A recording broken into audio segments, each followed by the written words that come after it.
안녕하세요. 나합격 유기농업 기능사의 꽃쌤입니다. 이 강의는 파트 2 토양 관리의 챕터 1 토양 생성입니다. 가 굉장히 어려워하는 부분이 있으세요. 왜냐면 영어 용어가 굉장히 많거든요. 근데 하나만 기억하세요, 여러분. 낯설 뿐이지 절대 어렵지 않습니다. 오히려 빛가서 내지 않으니까 이 용어가 조금 익숙해지면 그렇구나 라고 이해하시는 쉽게 문제가 또 풀리거든요. 그러니까 용어 처음 만나서 너무 어렵다 생각하지 마시고요. 우리 친근해져 봐요. 알겠죠? 그럼 시작해 볼게요. 네, 토양 생성에 대한 챕터 1에서는요, 이제 토양이 만들어지는 과정부터 볼 거예요. 그래서, 이 단원이 유기농업이랑 뭔 관련이 있어? 이거 약간 너무 이론적인 거 아니야? 라고 생각하실 수 있겠죠. 사실 그런 이론적인 내용들이 많은 단원 챕터 1입니다. 하지만 이 단원을 아시게 되면, 토양이 그래서 이 땅이 이렇게 되는구나. 라고 약간 어느 정도 학문적인 기초를 다실 수가 있어요. 그래서 이 토양 생성에 관한 내용을 차근차근 보도록 할게요. 네, 토양이란 암석, 암반 엄청나게 큰 그런 딱딱한 것들 있잖아요. 암석의 분화산물과 여기 1번. 자, 그리고 분해된 유기물. 네, 그러니까 딱딱한 그런 엄청난 큰 암석과 그 외에 식물, 동물 여러 가지가 분해된 유기물이 섞이고 마지막으로 이제 기후와 생물 등의 영향을 받아서 생기는 게 바로 토양인데요. 우리가 토양은 살아있다. 토양은 모든 걸 완전체다 이렇게 얘기하는데 지속적으로 변화하는 자연체입니다. 그래서 이 라틴어로는 솔룸에서 유행하였고 땅 바닥을 의미합니다. 그래서 우리가 토양을 이제 유기농업에서 배우는 의미는 이 식물 체질을 지지하고 지지해준 역할을 하죠. 그리고 양분 수분을 공급하기 때문이에요. 네, 그렇죠. 요거 용어 하나 보고 갈게요. 표토. 표면에 있는 흙입니다. 맨 위에 있는 흙을 얘기해요. 사실 이 부분이 우리가 작물을 재배할 때 좀 중요한 부분이기도 해요. 네, 토양의 큰 기능을 세 가지로 나눠보면요. 생물이 서식하겠죠? 동식물, 그리고 이제 미생물까지. 그래서 우리는 주요, 작물은 이제 일단, 파트 1에서 이제 배웠고, 여기서는 토양 미생물에 대해서 좀 자세하게 배울 거예요. 자, 그리고 유전물질이 여러 가지 물질들이 토양에 저장됩니다. 그리고 이 토양 안에서는 완충성이 있어요. 완충성이 뭐냐면, 여러 가지 환경 변화가 있겠죠. 토양이 여러 가지 물질들이 이제 투입되고 빠져나가고 이러는데 그런 변화 속에서 원래대로 돌아가려는 성질이 완충성입니다. 이거 단어 좀 기억해 보세요. 자, 그러면 토양은 어떻게 만들어지냐면 사실 여기 부분이 제일 심플하면서 핵심입니다. 토양은 아까 암반 있죠? 암반, 그리고 암석. 요 암반, 암석, 여기 좀 써놓을까요? 암반, 암석, 모함. 거의 같은 의미로 보시면 되는데, 이런 암석, 암반 등이 이제 풍화가 돼서, 이제 좀 이따 설명드릴게요. 풍화가 돼서 이제 모재가 되고, 모재가 또 풍화가 돼서 토양이 되는 과정입니다. 그러니까 모함, 모재, 토양. 이런 식으로 단계별로 진행이 되는 거예요. 그래서 항상 엄청 큰 덩어리가 잘게 쪼개진다라고 생각하시면 돼요. 그래서 모암 같은 경우에는 화성암, 퇴적암, 변성암 이런 종류의 암석이 있는데 아마 이 화성암, 퇴적암, 변성암은 중고등학교 때 이 지구과학 시간에 좀 배우셨을 거예요. 네, 그런 암석에 대한 종류를 볼 거고요. 모재는 이런 위에 그런 암석들이 또 풍화가 돼서 이제 생성된 여러 가지 광물질, 유기물이 됩니다. 그래서 토양이 만들어지는 데는요, 굉장히 오래 걸려요. 1cm가 생성되기까지는 200년 정도가 걸린다는 거 기억하세요. 그래서 우리가 이제 지구에 여러 가지 지역마다 암석이 다 틀려요. 네, 우리나라 지역마다 사람의 그런 인종이 틀린 것처럼 그 암석의 큰 카테고리 세 가지가 화성암, 퇴적암, 변성암입니다. 네, 화성암은 여기 보시면 마그마, 용암이 굳어져서 생긴 암석이고 퇴적암은 이 화성암과 그다음에 변성암이 풍화 침식해서 퇴적된, 그러니까 쌓여서 된 암석이고 변성암은 이 화성암과 퇴적암이 뭐 열이나 압력에 의해서 변형된 암석이에요. 그래서 사실은 이렇게 화성암이 만들어졌을 때 이렇게 변성암이 될 수도 있고 퇴적암이 될 수도 있고 이렇게 서로 이제 교환돼서 될 수 있는데 각각의 암석의 종류를 아셔야 돼요. 그래서 먼저 화성암부터 보고 갈게요. 화성암의 종류는 무엇인가? 화성암은 뭐가 만들어서 된다 그랬죠? 네, 마그마, 용암이 만들어서 된다 그랬죠? 그러니까 화성암은 크게 또 세 가지로 분류합니다. 산성암, 중성암, 염기성암. 이거를 어떤 걸로 분류하냐면 규산의 함량으로 분류를 해요. 사실 이제 토양은 규산이 굉장히 많이 함유가 됐거든요. 거의 대부분 물질 중에 규산이 굉장히 많이 함유가 됐는데 이 규산의 함량에 따라서 이 산성, 중성, 염기성으로 구분을 합니다. 그래서 산성암에는 이 유문암, 석영암, 화강암이 있는데 이 화강암 별표 좀 칠게요. 자, 화성암의 종류에는 산성암, 중성암, 염기성암이 있는데 그 중에서 삼성암 중에 화강암이 가장 유명한 암석입니다. 이 화성암은 심성암에 있는데 이 심성암이라는 거는 옆에다 좀 써볼까요? 그런 지표면에서 깊은 곳, 여기다 깊은 곳이라 써볼게요.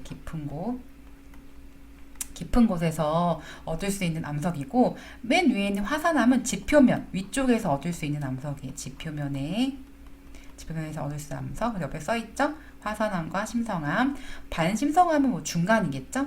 그래서 삼성암 같은 경우에는 화강암이 깊은 곳에서 있다. 그리고 중성암에는 안산암, 반암, 성록암, 염기성암에는 현무암, 휘룡암, 발람암이 있는데 여기서는 현무암 별표 좀 쳐볼까요? 이 두 가지를 집중적으로 외우시면 좋을 것 같아요. 사실은 이 9가지 종류 다 외워야 돼요. 문제가 다음 중 화성암이 아닌 것은 이렇게 나오거든요. 그럴 때 이 화성암 종류 익숙해지셔가지고 요거를 이제 이거는 화성암에 속하는구나 라고 아시면 될 것 같아요. 자, 그리고 요거에 포함되는 조암 광물이 있어요. 기본적으로 있는 광물이 있는데 이 광물이 사실 알아두셔야 돼요. 6가지거든요. 6가지 이제 계속 나올 건데 6가지 조암 광물이 첫 번째 석영이에요. 석양이 아니라 석영. 고쳐주세요. 석영, 정장석, 흑음목, 감석석, 휘석, 감람석. 단단하겠죠? 석영, 정장석, 흑음목, 감석석, 휘석, 감람석. 요거가 포함된 게 어떤 암이다? 화성암이다. 구조를 외워보세요. 아까 마그마에서 생성된 게 화성암인데 화성암을 또 분류를 한다. 뭘로 분류한다? 규산으로 분류하는데 삼성, 중성, 염기성암인데 이 산성, 중성, 염기성암에서 굳어진 위치에 따라서 깊은 곳에서 굳어진 산성암은 화강암, 표면에서 굳어진 염기성암은 현무암이다. 라고 이렇게 구분을 했습니다. 넘어가 볼게요. 네, 퇴적암 변성암입니다. 퇴적암은 이 사암, 모래가 굳어진 거, 혈암은 점토가 굳어진 거, 그리고 석회암은 석화, 백운석이 굳어진 게 퇴적암입니다.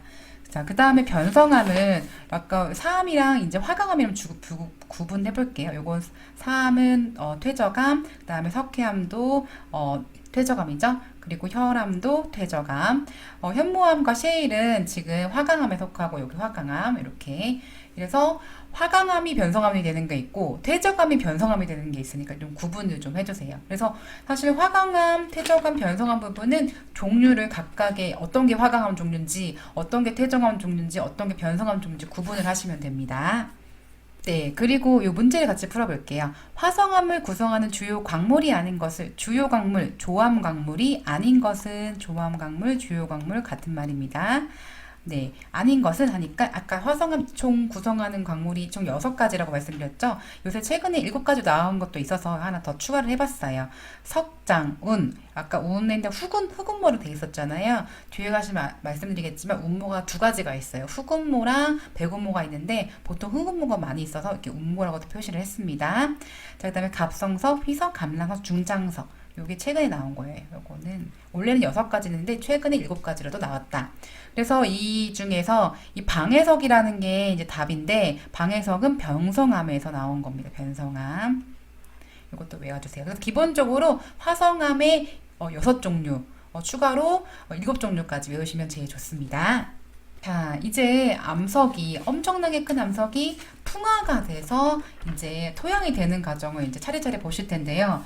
계속적으로 풍화 얘기를 했는데 이 풍화는 이 기상 환경으로 이제 인해서 부셔지는 과정을 풍화라고 합니다. 바람풍자 생각하셔도 되는데 어쨌든 이 바람뿐만이 아니라 뭐 비, 그다음에 눈 여러 가지 원인에 의해서 부셔지는 과정이에요. 부셔지는 거. 그러니까 커다란 돌덩어리가 잘게 부서지는 과정이 풍화다라고 보시면 되는데 첫 번째 물리적 풍화를 볼게요. 물리적. 물리적이라는 말은 기계적이라는 거예요. 그러니까 뭔가 힘이 가해지는 거예요. 그래서 첫 번째 뭐가 힘이 가해지냐면 압력입니다. 압력. 지압, 지구의 압력, 이 지열, 이 열에 대한 이 파괴예요. 압력. 두 번째 온도예요. 고온, 동결 이런 것들로 인해서 수축과 팽창이 일어나면서 이 암석이 부셔져요. 그리고 바람. 이 바람에 의해서 이제 암석이 부서질 수도 있겠지만 바람에서 날아오는 모래 그리고 이제 여러 가지 물질들로 인해서 부서지는 거. 또 물, 빗방울이 있지만 계속 빗방울로 인해서 암석이 부서지는 경우 있죠. 아니면 빙하, 빙하도 물이잖아요. 물이 얼은 거잖아요. 그거 이동하면서 분해가 풍화가 되는 것들 그리고 염류. 그리고 여러 가지 염류 물질들이 있어요. 그 염류 물질이 자체가 이제 부서지게 만드는 것들을 얘기합니다. 네, 그래서 이 6가지 이게 기계적으로 풍화가 되는데 그 자체의 암석의 변화는 없어요. 성분의 변화는 없는데 그냥 크기가 잘게 잘게 쪼개지는 것들을 얘기합니다. 두 번째 화학적 분화예요. 화학적 분화는 화학적으로 이 성분적으로 변화가 있어요. 그래서 아까 물리적인 거는 이제 크기가 쪼개진다면 화학적인 거는 뭔가 그 안에 변성이 돼가지고 물질이 추가되거나 물질이 빠지거나 이런 것들입니다. 자, 첫 번째 용해. 이건 용해라는 건 녹여지는 거예요. 그래서 이온이 용출되어서 모재가 변하는 거. 그래서 용해, 녹는다 이런 얘기고요. 가수분해. 이거는 이제 물로 인해서 이것도 녹는 과정이고요. 산화, 산소로 인해서 이제 작용을 받고 수화, 여러 가지 수화 물질들로 인해서 변화가 받고 탄산, 탄산가스, 대기 물질로 인해서 변화가 되는 과정입니다. 킬레이트 물질 침전과 같은 이온 반응계로 되어서 또 이제 가용성 물질이 변화되는 것들이죠. 그러니까 이제 물리적 변화와 화학적 변화를 이제 종류를 이제 네임 밸류를 좀 구분해서 알아두셔야 돼요. 어떤 게 조금 크기가 분해되는 건지, 어떤 게 이제 뭔가 추가가 돼서 암석이 분해되는지 그것들을 구분해서 알아두세요. 네, 세 번째로는 생물적 풍화예요. 이건 조금 쉬운데 생물과 관련되면 다 맞습니다. 그래서 동물에 직접적으로 충격을 가하거나 뭐 밟거나 이런 경우가 있겠죠. 뭐 아니면 먹거나 먹어서 이제 분해가 되는 경우도 있어요. 그리고 식물의 뿌리가 물리적, 화학적 여러 가지 작용을 하겠죠. 그러니까 식물이나 미생물이 작용을 한다. 그러면 생물적 풍화입니다. 그래서 가장 많이 나오는 이 풍화에서 나오는 거는 물리적인 풍화의 종류, 그 다음에 화학적 풍화의 종류 이런 것들을 구분하시는 게 제일 많이 나옵니다. 네, 그래서 이제 풍화가 이제 암석에서 이제 모재까지 됐어요. 그쵸? 모재가 이제 변화가 됐는데 이게 어떤 식으로 이제 이동을 하고 또 퇴적을 하는지에 대해서 보고가 있게요. 자, 먼저 정적토입니다. 정적이 일어났다. 이런 말 들어보셨죠? 정적이라는 거는 아무 소리도 안 난다는 뜻이잖아요. 그러니까 정적토는 토양이 있던 그 자리에 그대로 생성되는 토양을 얘기합니다. 좀 써볼까요? 정적토. 네, 있던 그 자리에서 어디 이동하지도 않고 그대로 생성된 토양은 정적토라고 합니다. 그래서 우리나라의 대부분의 밭토양, 발표 좀 쳐볼게요. 대부분의 밭토양의 퇴적 방식이 정적토 중에 하나인 잔적토입니다. 남아있는 토양이죠.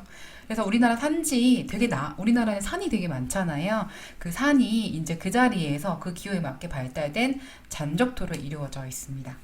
네, 이 정적토에는 이탄토가 있는데요. 이탄토는 그 습생식물이 많은 지역에서 발생되는 그런 토양을 이탄토라고 합니다. 그래서 우리나라는 뭐 빙하가 있는 것도 아니잖아요. 그쵸? 그리고 중력의 힘이 엄청 강하지도 않고 막 이러니까 산이 많은 지역, 그러니까 그 산이 부셔져가지고 풍화가 작용돼서 발달된 그런 토양 방식이 잔적토, 정적토 중에 잔적토라는 거 기억하세요. 밭토양은 잔적토. 네, 그리고 이제 운적토입니다. 그래서 운적토는 말 그대로 움직인다는 얘기예요. 어떻게 토양이 움직여가지고 운반이 돼서 쌓여서 토양이 만들어졌을까? 어떻게 옮겨졌을까? 네, 그래서 운적토는 어떻게 옮겨졌을까의 핵심을 두시면 돼요. 자, 운적토의 종류를 먼저 보고 갈게요. 붕적토 있어요. 붕 이런 느낌은 중력에 의한 조금 어감이 이상하긴 하지만 붕적토. 네, 암석이 높은 곳에서 중력에 의해서 낮은 곳으로 이동되는 거예요. 이게 붕적토입니다. 날아가는 붕 이거 생각해서 위에서부터 밑으로 내려간다 이렇게 생각하시면 될 것 같아요. 자, 충적토 이게 충적토거든요. 충적토 충적토는 우리나라 논토양의 태정 방식이에요. 별표 쳐볼까요? 그래서 이 산에서 있는 그런 흙들이 이동돼가지고 논 쪽으로 퇴적된 그런 땅이 굉장히 비옥하다 이런 말들이 있잖아요. 그래서 논토양의 태적 방식은 충적토가 있습니다. 예시로는 홍암, 평지, 선상 충적토, 삼각주. 네, 그런 이제 밑에 쪽 지방들, 그쪽 땅이 운반된 토양이고 충적토로 이루어져 있습니다. 이거 같은 경우에는 이제 쌓여서 그런 쌓인 그런 토양들을 충적토라고 합니다. 네, 네 그리고 빙적토 볼게요. 느낌이 이 뭘로 운반됐을까요? 빙적토는 빙하입니다. 빙하. 우리나라에는 거의 없겠죠. 빙하에 의해서 흐르는 녹는 물에 의해서 운반된 거. 이거고 풍적토는 이 바람풍 생각하시면 돼요.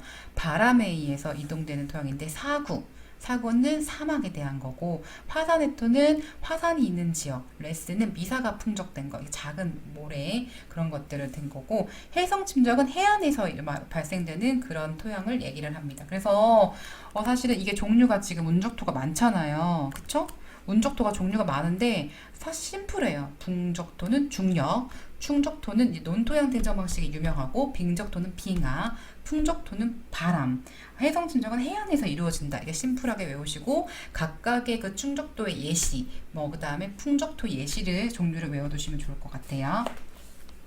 네, 그러면 이 풍화가 되면서 어떻게 풍화가 될까를 생각을 해보셔야 돼요. 어떻게 풍화? 아까 뭐 기후가 어쩌고 뭐 했는데 어떻게 토양이 부서질까 했을 때 총 우리가 부서지는 원인이 5가지가 있습니다. 5가지. 좀 써볼게요. 네, 5가지가 있어요. 5가지. 네. 5가지인데, 첫 번째, 기후입니다. 이게 가장 커요. 기후, 별표, 기후. 기후라는 거는 뭐, 비, 바람, 뭐 온도, 뭐 이런 것들 있죠. 공기. 그래서 토양 발달에 가장 큰 영향을 주는 거예요. 기후적 요인. 이게 토양이 전체 안반이 부셔지고 모재가 되고, 운반되고 하는데 가장 영향을 주는 게 기후입니다. 제일 커요. 지역마다 기후가 굉장히 다르잖아요. 그쵸? 그래서 그 기후에 따라서 또 토양이 굉장히 달라요. 토양 색깔이나 뭐 토양의 알갱이 구조가 굉장히 다릅니다. 성분들도. 그렇기 때문에 토양이 생성되는 데는 기후가 가장 큰 영향을 준다는 거. 자, 두 번째는 모재입니다.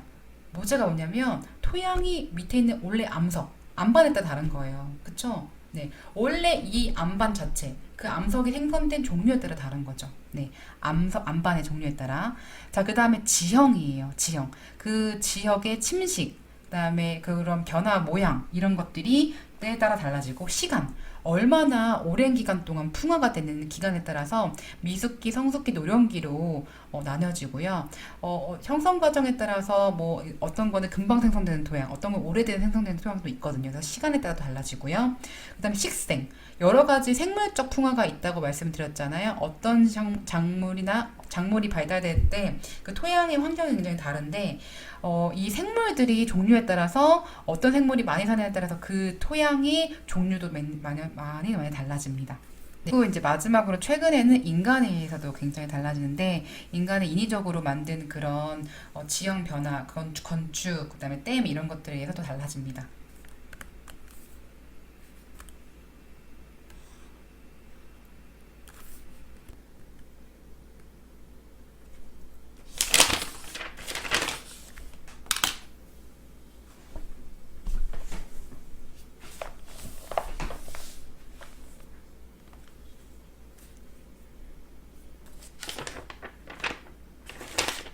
네, 그래서 토양 생성에 변화를 주는 5가지를 봤는데 그 변화한 그런 과정을 세부적으로 또 나눠서 불러요, 이름을. 그리고 그런 걸 부른 게 만든 학자들이 외국 학자다 보니까 그 토양의 변화 과정을 부른 이름들이 다 영어예요. 그래서 요게 조금 어렵거든요. 근데 사실은 생각해 보면은 여기서 외워야 될 게 7개밖에 없어요. 7개를 조금 친근하게 갖는 시간을 볼게요.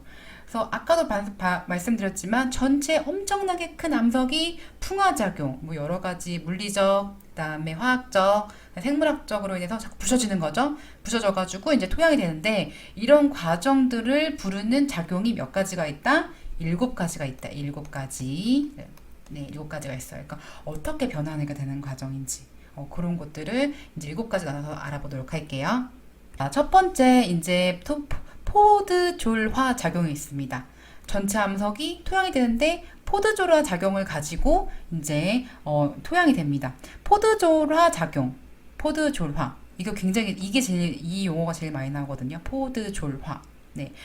이 포도조라는 한랭 습윤지대 그리고 침엽수림 이런 데서 많이 발생돼요. 그러니까 다른 데 말고 한랭 습윤, 좀 약간 습기가 많고 추운 지대 있죠. 그런 데서 발생되는 게 포드졸화입니다. 그리고 노후화된 그런 논에서 많이 발생되는 게 포드졸화 작용이에요. 그래서 용탈층 동그라미 집적층의 표백화를 발생시키고 논의 노후화답 또 나왔죠? 논의 노후화답에서 나타낼 때 일어난 작용이 포도졸화 작용이다 라고 알아두시면 될 것 같아요. 네, 두 번째 라토졸화.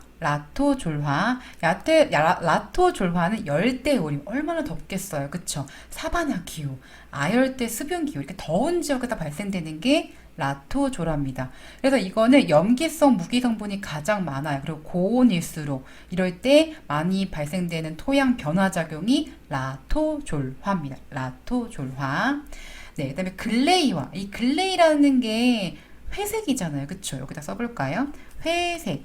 그래서 회색이라는 거는 엄청 이제 산소가 부족하다는 얘기예요. 그래서 이거는 냉랑, 한랭수분, 약간 포도조라랑 비슷한 그런 기후죠. 약간 춥고 습기가 많고 그리고 더불어서 지하수위가 높은 저습지라는 거는 물이 굉장히 많은 그런 지역을 얘기하잖아요.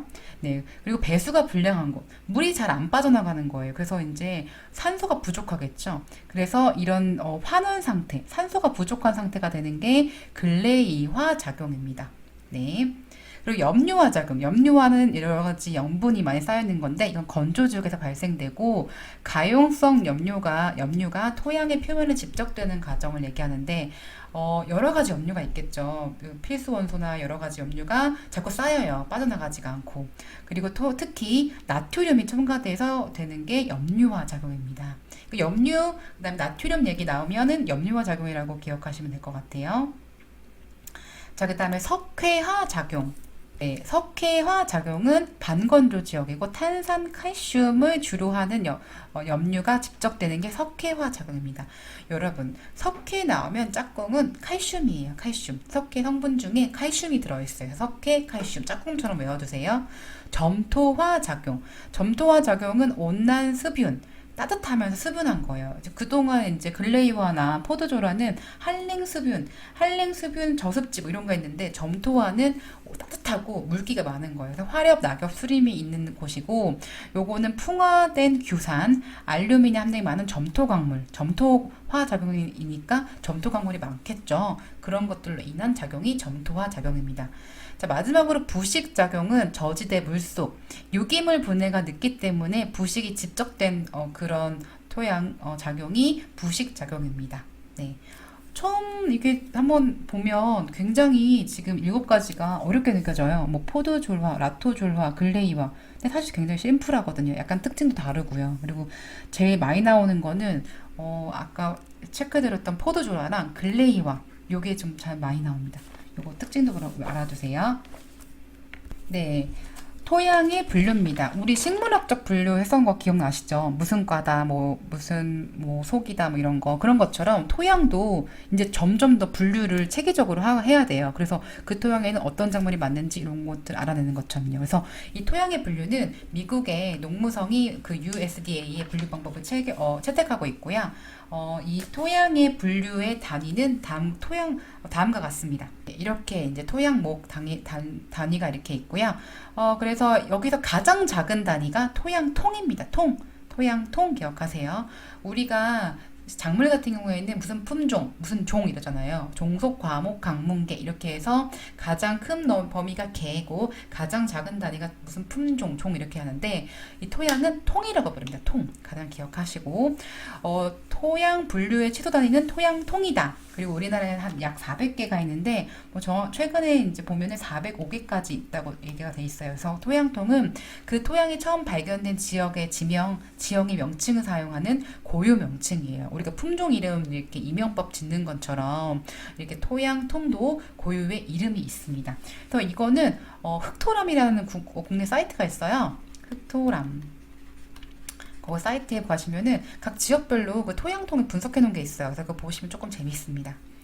네, 그래서 이 토양통을 구별할 때 어떻게 분류하냐면 보시면은 생선론적 분류와 형태론적 분류가 있거든요. 생선론적 분류는 기후, 식생, 모재, 우리가 토양에 영향을 주는 큰 요인들에 의해서 분류하는 방법이고요. 그리고 형태론적은 형태, 토양이 어떻게 생겼는지를 중시한 객관적인 정량법입니다. 이 두 가지가 있다는 거. 그리고 특히 이 토양을 크게 12목으로 크게 분류를 하는데, 12목의 종류를 좀 보고 갈게요. 네, 토양목은 총 12목입니다. 요거 하나가 빠졌어요. 12목 하나만 더 적어볼게요.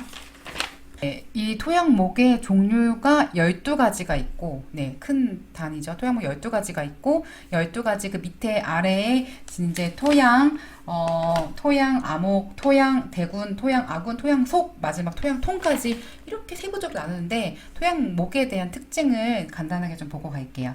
자, 그리고 먼저 우리가 12가지 이 토양목이 있지만, 우리나라에는 사실은 이게 다 있는 게 아니라 7가지밖에 없거든요. 7가지 표시를 좀 해볼게요.